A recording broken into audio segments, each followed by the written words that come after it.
Emily. Mom, how can this be? Everything's fine really. I'm on vacation.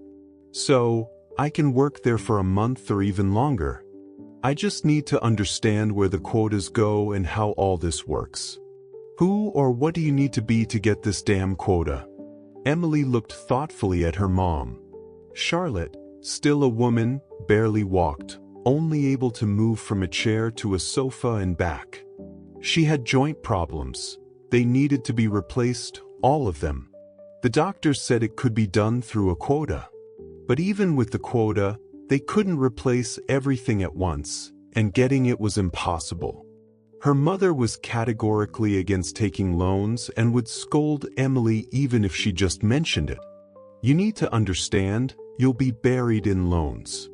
Your salary is small, my pension is even smaller, and if something happens to me on the operating table, how will you manage a loan? Mom, why are you saying this?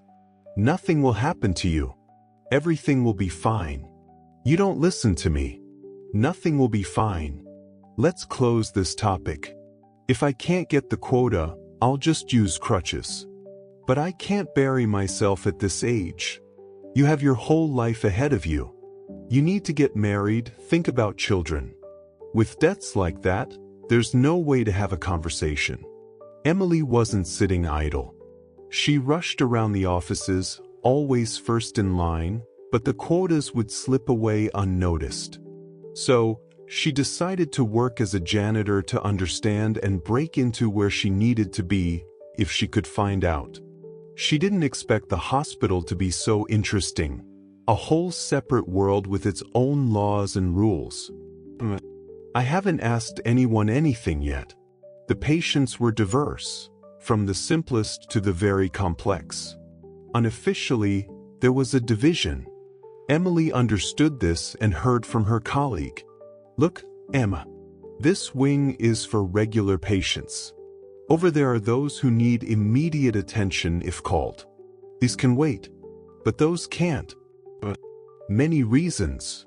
First, there are quotas. The nurse waved towards the wing with regular patients. And over there are the paying patients. Second, those people aren't ordinary. They'll make a fuss if something goes wrong.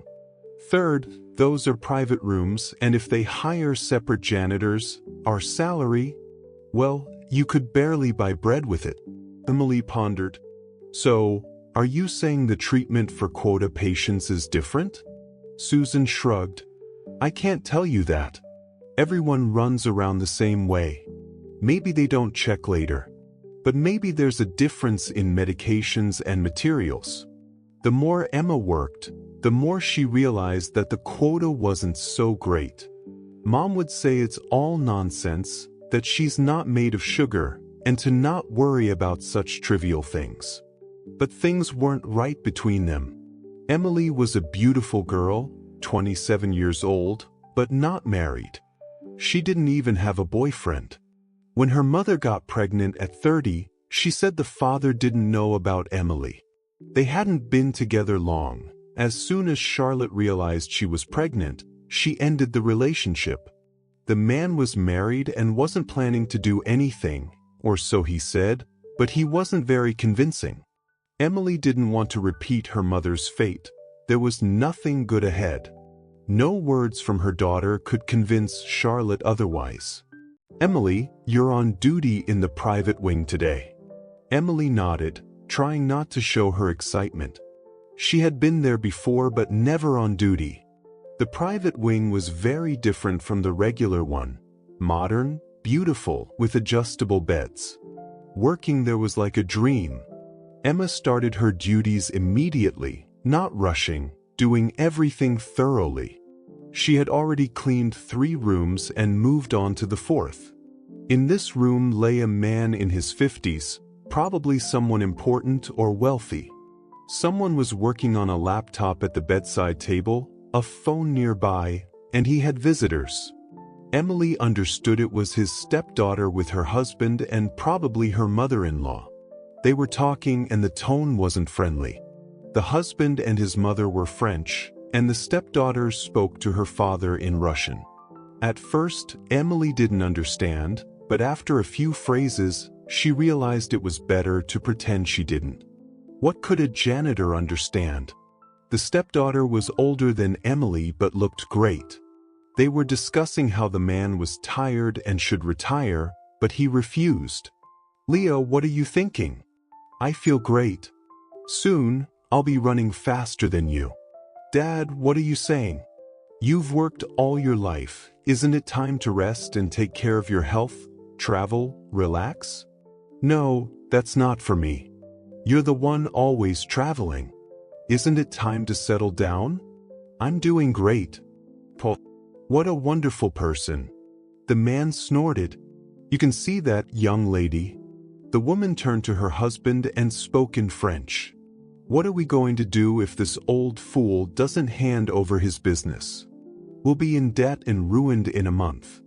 Paul glanced at Emily warily. "Are you sure no one understands us?" Lena laughed. "The janitor? Come on, they barely speak Russian. It's all good." "So, what are we going to do?" Paul thought for a moment, then said, "We need to take extreme measures and soon." "Are you suggesting we kill him?" "We need to make it look like an accident." "What floor is this?" "Fourth." "Perfect. Just make sure there's no chance of survival." "Paul, but what if—" "Don't worry, no one will find out. I'll handle it." Lena turned to the man in the bed. "All right, Dad, we're going to rest. We'll see you tomorrow." The man smirked again. "Lena, you can visit me 3 times a day, but you won't get the company." Emily saw the young woman's face change, but she quickly composed herself. They left the room, closing the door behind them. After a while, the patient slammed his fist on the table. "Mom always said, study hard, learn languages." So Emma approached him. "I can help you. I speak French well and heard what they said." The man looked at the janitor with interest. "Since when does our junior staff speak languages?" "Well, I'm not just a medical worker. Or rather, I wasn't always one. I'm Theodore." "Have a seat, tell me what you heard." Emma nodded but didn't sit. She liked this older man. He had kind, serious eyes. And besides, what they were planning was a crime. Theodore listened to her intently, then said, "Well, I expected something like this." "Thank you, kind girl. Don't tell anyone else. I'll handle it from here." It's good that things turned out this way. The next morning, the hospital was in chaos. Police, people without white coats, and the chief doctor looking pale. Susan rushed over to Emily. "Oh, Emma, you won't believe what happened here. A businessman in the private wing was attacked last night.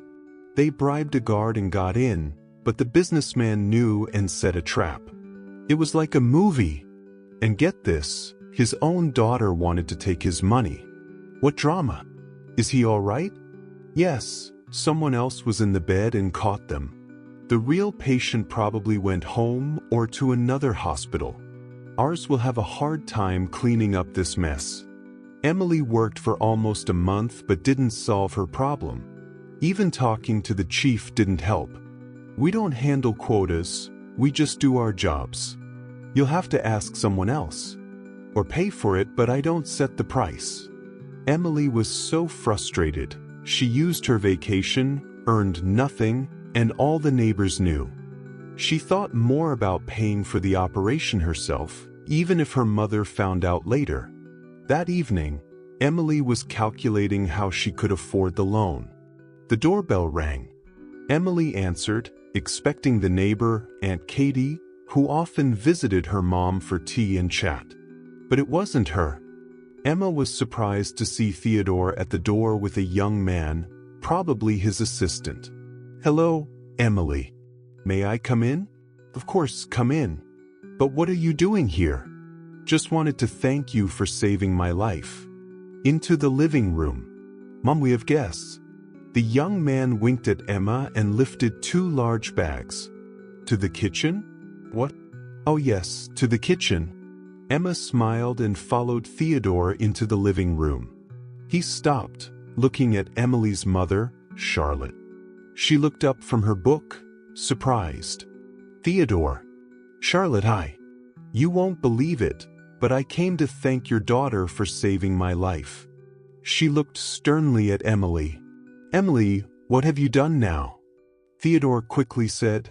Charlotte, don't be mad at her. She's wonderful, brave, and fair. She really saved my life, like you once did. Charlotte. Emma realized she needed to help. She started setting the table with snacks and tea. Soon, everything was ready. Valerian opened a bottle of wine and poured it into glasses. To Emily, to life, to this unexpected meeting. You know, Emily, I was in love with your mother, but back then, I had too many responsibilities. Now, I regret not leaving everything behind and running away with her. I'm all alone now. But don't worry about your mother, she told me about your plans. No need for loans, I'll pay for all the operations. It's the least I can do. Maybe I can visit sometimes? It's hard being alone. He turned to Charlotte. What do you mean, Charlotte? Charlotte sighed. I hoped I'd never have to say this, but Theodore, meet your daughter, Emily. Silence fell over the table. Theodore looked at Emily, Emily at her mother, and Valerian sat in shock. Charlotte stood, leaning on an elegant cane, looking in the mirror. Theodore, how do I look? Great. I think Emily will like it. Oh, I almost forgot. Theodore took a small box from his pocket. I should have done this long ago. Charlotte, will you marry me? She laughed. Theodore, do you remember how old we are? Age is just a number to me. Then yes, I'll marry you. If you enjoyed the story, please support me with a thumbs up. It means a lot. Thank you.